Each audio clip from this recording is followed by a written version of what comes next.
Apa itu P3K? Pegawai pemerintah dengan perjanjian kerja. P3K adalah salah satu bentuk kepegawaian di lingkungan pemerintahan Indonesia yang memiliki status resmi, tetapi dengan sistem kontrak.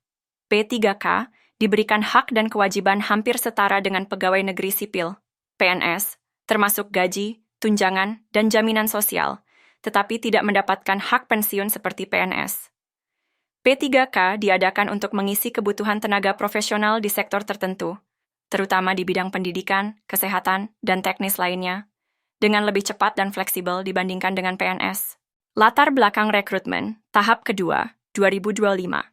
Tahap kedua, rekrut negara P3K pada tahun 2025, bertujuan untuk memenuhi kebutuhan tenaga kerja di sektor prioritas nasional, seperti guru, mengatasi kekurangan tenaga pengajar di daerah terpencil atau daerah tertentu.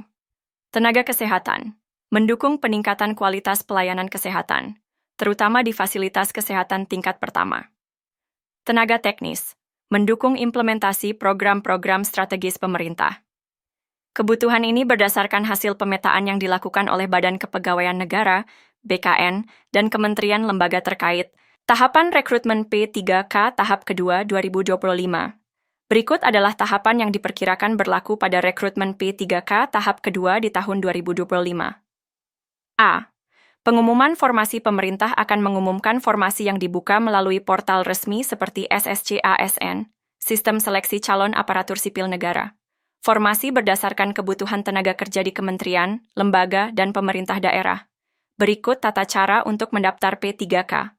Pendaftaran online peserta dapat mendaftar melalui portal SSC-ASN. Persyaratan umum mencakup ijazah, pengalaman kerja, KTP, dan dokumen pendukung lainnya. C. Seleksi administrasi panitia seleksi akan memverifikasi kelengkapan dokumen pelamar. Pelamar yang memenuhi syarat akan diumumkan sebagai peserta ujian tahap berikutnya. D.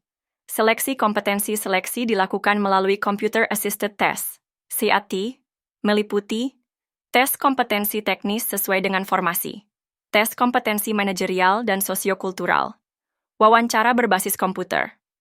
E.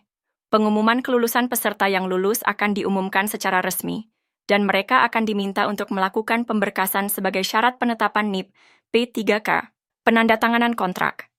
Setelah proses selesai, pelamar yang lolos akan menandatangani kontrak kerja sebagai P3K dengan durasi tertentu, minimal 1 tahun dan dapat diperpanjang. Berikut penjelasan keuntungan menjadi P3K, gaji dan tunjangan sesuai dengan peraturan pemerintah, perlindungan jaminan sosial, termasuk jaminan kesehatan dan kecelakaan kerja, kesempatan untuk berkontribusi pada pelayanan publik, beban kerja yang jelas sesuai kontrak, tantangan dan harapan tahap kedua 2025. Meskipun P3K menjadi solusi untuk mengatasi kekurangan tenaga kerja di sektor pemerintahan, ada beberapa tantangan. Berikut penjelasan tantangan yang berlaku. Kompetisi ketat. Pelamar harus bersaing ketat, terutama untuk formasi tertentu. Ketersediaan formasi. Beberapa daerah mungkin mendapatkan formasi lebih sedikit dibandingkan dengan daerah lain. Transparansi seleksi. Pemerintah diharapkan memastikan seleksi dilakukan dengan adil dan transparan. Namun, rekrutmen P3K tahap kedua 2025 juga membawa harapan besar, terutama bagi tenaga honorer dan profesional yang telah lama menunggu kesempatan ini. Dengan adanya P3K, pemerintah diharapkan dapat memperkuat pelayanan publik di berbagai sektor dan wilayah Indonesia. Kesimpulannya, P3K adalah langkah nyata pemerintah untuk menciptakan tenaga kerja yang profesional dan berkualitas di sektor pemerintahan. Rekrutmen tahap kedua 2025 menjadi peluang emas bagi masyarakat Indonesia yang ingin berkontribusi dalam pembangunan negara.